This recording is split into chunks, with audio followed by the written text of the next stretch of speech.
എങ്ങനെ ഇതിനുള്ളിൽ കയറുക?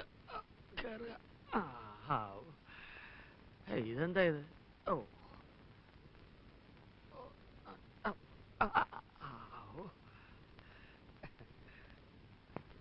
അച്ഛാ, പാന്റ് പാന്റ് അമ്മാവാ, പാന്റ് പാന്റ്. എന്താടാ വല്ല പ്രേതബാധയുണ്ടോ?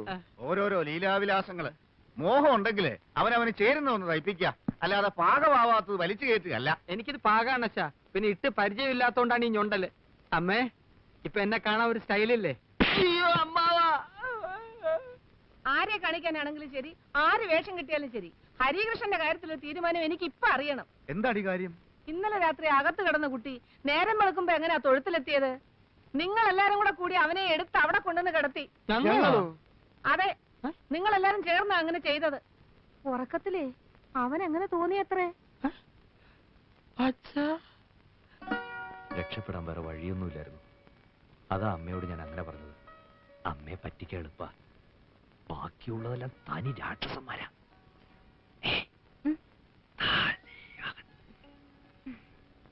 ഞാൻ മധുരയ്ക്കൊരു ട്രാൻസ്ഫറിന് ശ്രമിക്കുന്നുണ്ട്. അത് ശരിയാവുന്നതോടെ ഇവിടുത്തെ ജോലിയും രാജിവെച്ച് നമ്മൾ മധുരയ്ക്ക് പോകും. പിന്നെ 2 or 4 കുഴന്തകൾ പറഞ്ഞ ശേഷമേ ഇവിടെ വിവരം അറിയൂ. ഈ രാക്ഷസന്മാരെ ശരിക്കും അറിയാവുന്നതുകൊണ്ടാണ് ഞാനിവിടെ ഇങ്ങനെ ശ്വാസം മുട്ടുന്നത്. ഒന്നും തോന്നരുത്. ഇല്ല. നിനക്കിപ്പോ മലയാളം പറഞ്ഞ ഒരുവിധം മനസ്സിലാവുന്നില്ലേ?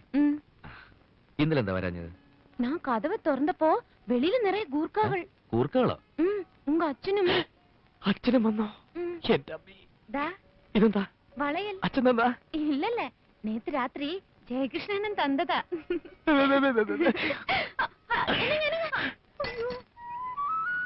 ഇത് നിനക്ക് തിന്നാനോ നിന്റെ പശുവിന് തിന്നാനോ? അതേ ലോഹ്യൊന്നും വേണ്ട. വീട്ടിൽ പുതിയ വേലക്കാരി വന്ന ശേഷം അവിടെ ഇത്തിരി മാറ്റമൊക്കെ ഞാനും കാണുന്നുണ്ട്. നേര് പറഞ്ഞാൽ വന്നത് വേലക്കാരിയല്ല, ഒരു ദേവതയാണ്. അടുക്കള ദേവത. സത്യം പറ, നിനക്ക് എന്നെ ഇഷ്ടമാണോ? പറ, ആണോ?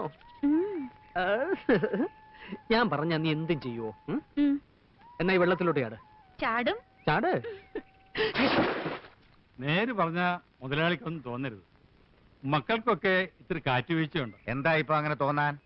അല്ല, ഒന്നിച്ചുള്ള ഈ തടം തുറക്കലും വളവിടലും കളപറിക്കലും ചാക്കിൽ നിറക്കലും ഒക്കെ ഇത്തിരി കുറഞ്ഞു എന്ന് എനിക്കൊരു തോന്നൽ. ആ തോന്നൽ അനാവശ്യമാ. ഗോപികൃഷ്ണൻ ഇത്തിരി വിത്ത് വാങ്ങിക്കാൻ പോയി. ജയകൃഷ്ണൻ ഇത്രയും നേരം ഇവിടെ കിളയ്ക്കാനുണ്ടായിരുന്നു, ഇപ്പൊ ഒന്ന് കുളിക്കാൻ പോയി. എന്നാ എനിക്ക് പിഴച്ചു. മുതലാളി, ഞാൻ പറഞ്ഞത് അടിയോടെ വെട്ടിക്കള. അയ്യോ എന്റെ കാല്. ഇയാളെ കല്യാണം കഴിച്ച ഈ കുളം എന്റെ പേരിൽ എഴുതി തരുമോ? ഓ, എഴുതി തരാം. തറവാട്ടിലേക്ക് കൊണ്ടുപോകുമ്പോ 2 ബക്കറ്റ് വെള്ളം മാറ്റി വെച്ചേക്കണം. ഞങ്ങൾ അച്ഛനും മക്കൾക്കും ഇടയ്ക്കൊന്ന് കുളിക്കണ്ടേ? ഇപ്പൊ ഇങ്ങോട്ട് ആരെങ്കിലും വരുമോ? ഏയ്, ആരും വരില്ല. നീ ധൈര്യമായിട്ട് കുളിച്ചോ. എന്നാ ചേട്ടനും ചാട്. ചാട്.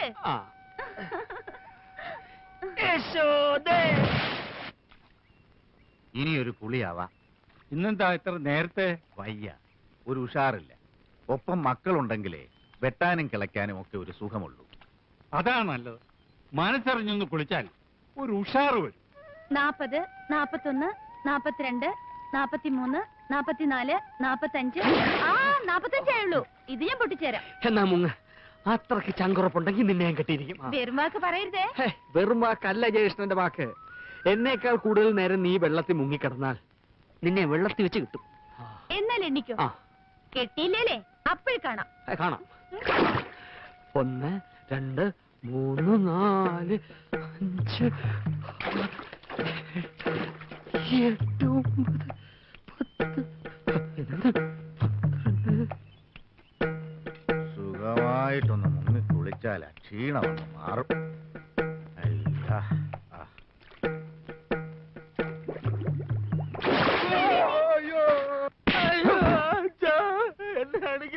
കഴിവറ മോനെ, കണ്ട തേവിടിശകൾക്ക് കലക്കി കുളിക്കാനാണോടാ കാരണവന്മാർ നിനക്ക് കുളം കുഴിച്ചു തന്നിരിക്കുന്നത്? സർവനാശം വരുത്താൻ ഓരോരോ സന്തതികള്. എന്റെ കയ്യിലോട്ടാടി വെള്ളത്തിൽ നിന്ന് അവള് പൊന്തി വന്നത്. കുടുംബമാഹാത്മ്യം പറഞ്ഞ് കുട്ടികൾക്ക് പാളത്തൊപ്പിയും കൊടുത്ത് പറമ്പിൽ കുഴികുത്താൻ വിടുമ്പോ ആലോചിക്കണം. ഇങ്ങനെ കുളത്തിലും കിണറ്റിലും ഒക്കെ ഓരോന്നോരോന്ന് പൊന്തും. ആ യശോദ അല്ലെങ്കിൽ ഇത്തിരി അധിപ്രസംഗം അച്ചമ്പി. മുതലാളിയെ കണ്ടപ്പോ മുങ്ങിയതാ. ഇത്രയേരോടെ കഴിഞ്ഞെങ്കിൽ ചത്തേനെ. എന്നാ ഞാൻ ഒരു സത്യം തുറന്നു പറയാച്ചാ, അവര് തമ്മിൽ സ്നേഹത്തില. അറിഞ്ഞു കഴിഞ്ഞ സ്ഥിതിക്ക് ഇനി കല്യാണം കഴിപ്പിക്കുന്നതല്ല അന്തസ്. അത് നിനക്ക് നേരത്തെ അറിയാമായിരുന്നു. ഏകദേശം അറിയായിരുന്നു. ആയിരുന്നേ. ഈ കുടുംബം കലക്കാൻ ഒരുത്തൻ ശ്രമിക്കുമ്പോ നീ അതിന് കൂട്ടു നിൽക്കുക. വെട്ടിക്കൊല്ലണ്ടടാ അവനെ അവളെ. അല്ലെങ്കിൽ ഞാൻ കൊല്ലും. ജയിലെങ്കിൽ ജയില്. എന്നാലും മാനം വിറ്റൊരു ജീവിതത്തിന് ഞാൻ വഴങ്ങില്ല. ഇറങ്ങി വാടാ. ഇറങ്ങി വരാ. നിനക്ക് പണ്ടാരത്തിനെ കെട്ടണോടാ. എനിക്ക് അവളെ വേണ്ട, അവളെ വേണ്ട. എന്താ പിന്നെ നാട്ടിക്കരുത്. 3 പേരോടും കൂടാ പറയുന്നത്, മനസ്സിലായോ?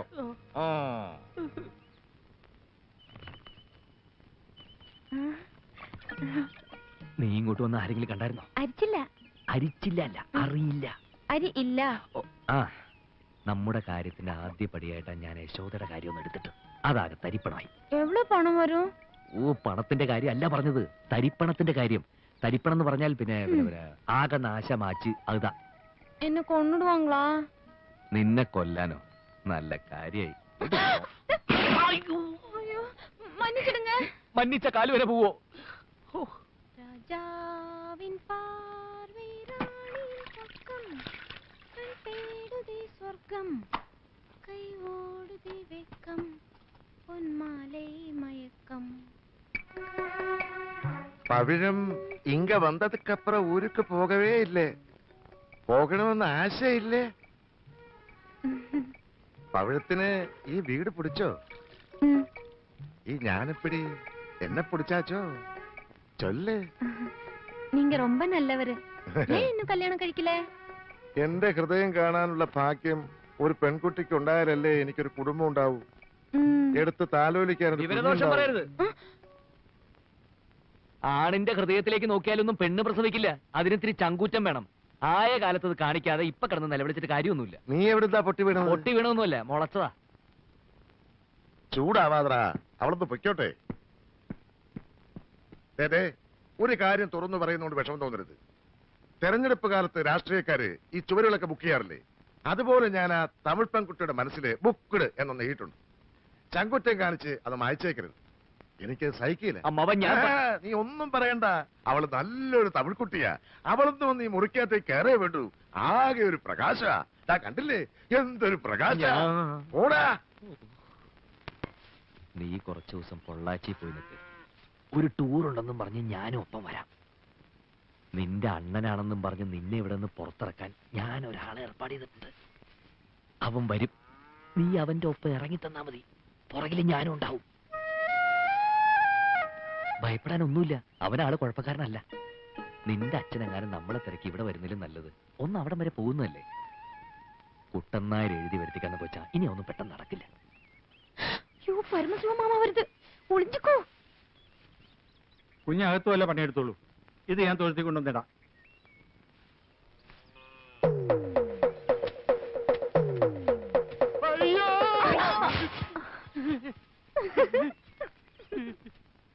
ആരുമില്ലാത്ത നേരത്താ നിന്റെ അണ്ണം വന്നത്. വിശേഷങ്ങൾ ചോദിക്കാൻ നിന്നപ്പോഴാ മിണ്ടാനും കേൾക്കാനും കഴിയാത്ത ആളാണെന്ന് അറിഞ്ഞത്. നീ ആണെങ്കിൽ അത് എന്നോടിട്ട് പറഞ്ഞതുമില്ല. പെട്ടെന്ന് പോണോന്ന് പറഞ്ഞു. ഇപ്പഴേതാ പൊള്ളാച്ചിക്ക് ബസ്? നീ എപ്പോഴാ വരിക? ഞാൻ പോനാ അമ്മാക്ക് കഷ്ടമാ ഇരിക്കൂല്ലേ? അത് സാരമില്ല, നിനക്ക് പോണ്ടേ? പൊയ്ക്കോ. അണ്ണം വന്നതല്ലേ.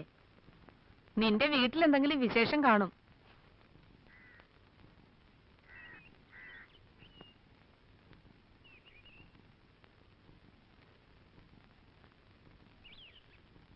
ഇത് വെച്ചോളൂ. ഒരു വഴിക്ക് ഇറങ്ങുന്നതല്ലേ. നിന്റെ അണ്ണന് തമിഴും മലയാളവും എല്ലാം ഒരേ ശബ്ദ.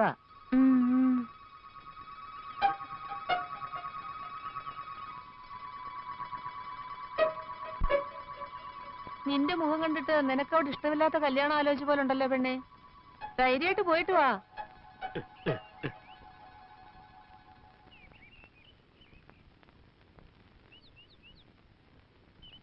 ആ ബാഗ് ഞാൻ പേടിക്കേണ്ട മുന്നിൽ നടന്നോ. ഞാൻ പിടിച്ച് തിന്നാനൊന്നും പോകുന്നില്ല. വേഗം നടക്ക്.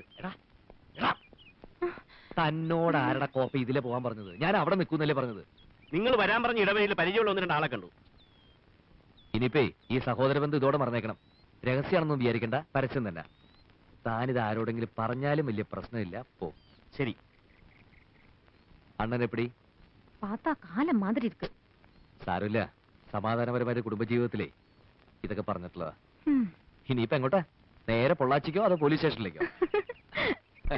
ആ, അച്ഛൻ ഇത്ര വേഗം നമ്മളെ ഈ പൊള്ളാച്ചി കൊണ്ടിടുമെന്ന് ഞാൻ കരുതിയില്ല. ദൈവാനുഗ്രഹം എന്നൊക്കെ പറയുന്നത് ഇതാ. നാം എപ്പോ വെളിയിൽ പോവാം? ഇനി ആർക്ക് വെളിയിൽ പോണം? നാളെ രാവിലെ അച്ഛൻ ഈ ചാമ്പൽപ്പര തുറക്കും. അയ്യോ, അതുവരെ ഇവിടെ വിയർപ്പ് തുള്ളികൾ ഒഴുക്കി നഷ്ടപ്പെട്ടു പോയ ആ ശാന്തി മുഹൂർത്തം നമ്മൾ വീണ്ടെടുക്കും. ഉം. ഒന്നും മനസ്സിലാകുന്നില്ല അല്ലേ?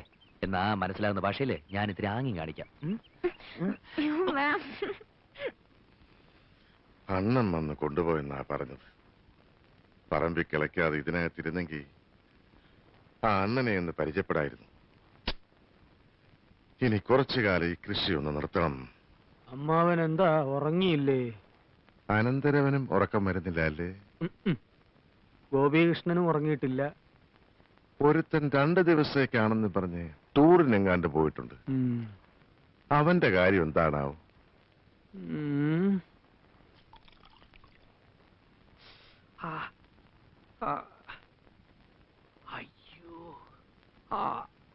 கவுண்டர் ஐயாவுக்கு இப்ப வலி எப்படி இருக்கீங்க? 1 மணி நேரத்துக்கு ஒரு தடவை எண்ணெய் தடவணும், 10 நிமிஷத்துக்கு ஒரு தடவை வெந்நீர் ஒத்தடம் கொடுக்கணும்னு வைத்தியர் சொல்லியிருக்காரு. அவங்களுக்கு தவறி விழுந்தது கூட பெருசா வலி தெரியல. நம்ம பொண்ணு பவளத்தை பார்க்க முடியலையேங்கிற மனவலி தான் அதிகமா இருக்கு. അങ്ങനെ നോക്കുമ്പോ ഈ വീഴ്ച ഒരു അനുഗ്രഹമാണെന്ന് കരുതിയാ മതി. പോവാഞ്ഞ് നന്നായി. நாயர என்னையா சொல்ற? பொண்ணும் மாப்பிள்ளையும் எப்பவும் டூர்ல இருக்கிறதாக பவுல லெட்டர் எழுதியிருக்கு. அவங்க ஊர்ல இல்லாத டைம்ல நீங்க அங்க போனா நல்லா இருக்கான்னு சொன்னேன். அதுவும் சரிதான் ஐயா. கருப்பையா, ஐயா, நீதான் அந்த ஊர் பக்கம்லாம் போறிய, அம்மா கிட்ட அட்ரஸ் வாங்கிட்டு போய் நம்ம பவளத்தையும் மாப்பிளையும் ஒரு பார்வை பார்த்துட்டு வா. சரிங்க. ஏங்க, நம்ம தோட்டத்து மாம்பழம்னா பவளத்துக்கு ரொம்ப பிடிக்கும். ஒரு கூட அனுப்பட்டுமா? ஒரு கூட என்னடி, 4 கூட கொடுத்து அனுப்பு. கருப்பையா, பாப்பா கிட்ட சொல்லு, அப்பாவும் அம்மாவும் கூடிய சீக்கிரம் வந்து பாக்குறோன்னு. என்ன? சரிங்க. இந்த புது அவதாரம் யாரு? கருப்பையா யாரு? அவரு நம்ம லாரி மாமா. ലോറി മാമനോ?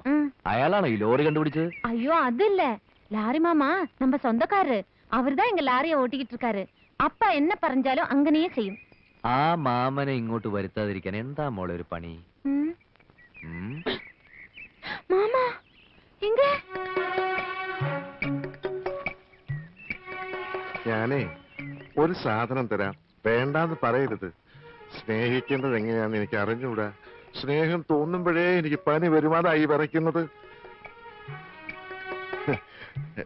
എനിക്ക് വലിപ്പച്ചെറുപ്പമില്ല, സ്നേഹം തോന്നിയ ഒട്ടുമില്ല.